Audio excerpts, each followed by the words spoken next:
हिंदी कहानियां में आपका स्वागत है। मोना की कहानी भूत बंगला पार्ट 2। चलिए सुनते हैं। मैं उसके साथ एक बंगले में चली आई। घर बहुत अजीब था, रोशनी भी कम थी और ऐसा लग रहा था जैसे सालों से इस घर में कोई नहीं रहता। मैं एक सोफे पर बैठ गई, वो भी मेरे सामने बैठ गई। उसके चेहरे पर एक हल्की सी मुस्कुराहट थी और मुझे ही देखे जा रही थी। उसकी नज़रों से मुझे घबराहट सी होने लगी और थोड़ा डर भी लगने लगा। मैंने सोचा उसे बिना बताए मैं यहाँ से भाग जाऊँगी और उस औरत को मैंने पानी के लिए कहा, क्या मुझे थोड़ा पानी मिल सकता है? वो बिना कुछ कहे किचन में जाने लगी। मैंने सोचा यही सही मौका है जाने का और मैं झट से उठ गई और दरवाजे की ओर भागी। ये क्या, दरवाज़ा तो खुल ही नहीं रहा। मैंने अब दरवाजे को ज़ोर ज़ोर से पीटना शुरू किया पर दरवाज़ा खुल ही नहीं रहा था।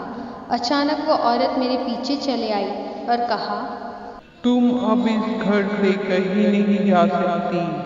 तुम अब मेरे साथ यही रहोगी। उसकी आवाज़ बहुत भयानक थी। मैंने पीछे पलट कर देखा, वो एक चुड़ैल थी जो मुझे देखकर हंस रही थी। मैं बहुत डर गई, कुछ समझ नहीं आया कि मैं क्या करूं। मैं उधर से भागने लगी। भागते भागते मैं एक कमरे में चली आई और दरवाज़ा बंद कर दिया। मैं सर से लेकर पैर तक कांप रही थी और मुझे बाहर से उसके हंसने की आवाज़ें आ रही थी और वो बस यही कहे जा रही थी, तुम अब कहीं नहीं जा सकती। उस कमरे की दीवार पर एक तस्वीर लगी हुई थी जिसमें वही औरत एक छोटी बच्ची थी। मैं इस फोटो के पास गई और देखने लगी। अचानक इस फोटो में एक रोशनी निकलने लगी और वही बच्ची जो तस्वीर में थी वो मेरे सामने खड़ी हो गई।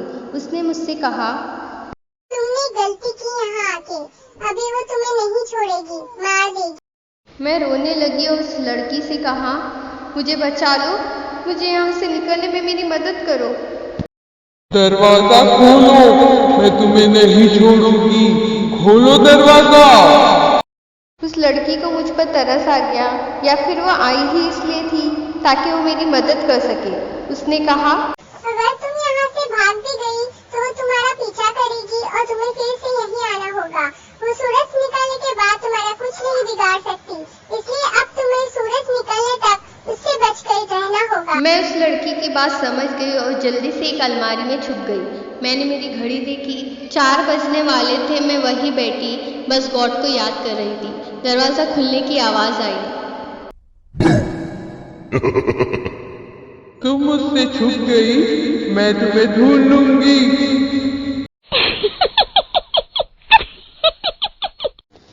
वो इधर उधर मुझे ढूंढने लगी। बहुत देर तक मैं इस अलमारी में थी। अब मुझे भी घुटन सी होने लगी थी। अचानक अलमारी का दरवाज़ा खुल गया और वो चुड़ैल मेरे सामने खड़ी थी। उसने मेरा गला दबाया। मैं चीखने लगी। मेरी आंखों के सामने अंधेरा छा गया। खिड़की से रोशनी की किरण उस चुड़ैल पर आई। वो चीखने लगी और मुझे छोड़ दिया।